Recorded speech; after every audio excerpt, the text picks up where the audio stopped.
اكتر سنة اتغيرت فيها حياتي ما كانتش سنة انا بدأتها بقرار مصيري قوي، لكن كانت بشوية حاجات كده، قرارات صغيرة اخدتها في حياتي. قرار اخدته ان انا ابطل الاستنزاف اليومي. حاجات صغيرة بعملها بتستنزف طاقتي وبتاخد من مجهودي.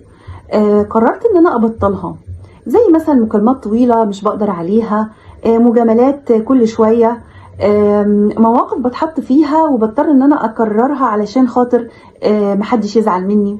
تمرين يساعدنا في النقطة دي انك هتختاري حاجة واحدة بس تكتبيها وتقولي انا الحاجة دي هبتدي اقلل منها، والحاجة دي بتستنزفني وانا هبدأ اقلل. قرار اخدته ان انا اسمع لجسمي.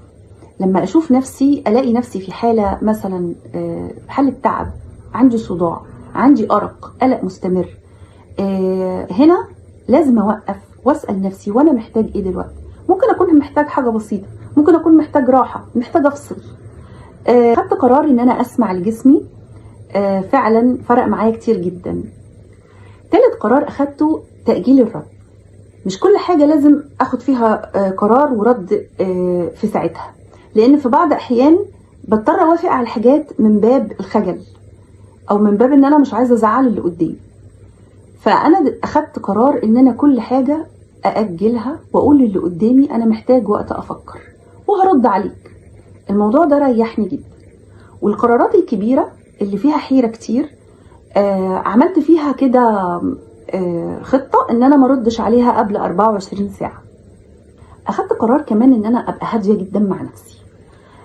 كل حاجة أعملها بالراحة، وأنا بشتغل، وأنا حتى بشتغل في شغل البيت وأنا سايقة، أكون أهدى وأروق مع نفسي وأنا بشرب فنجان القهوة بتاعي.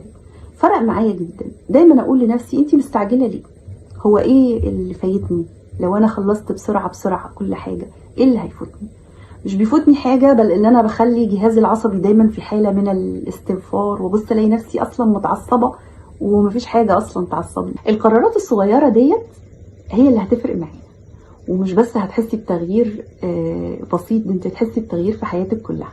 اختاري حاجه واحده بس منهم وابتدي بيها السنه.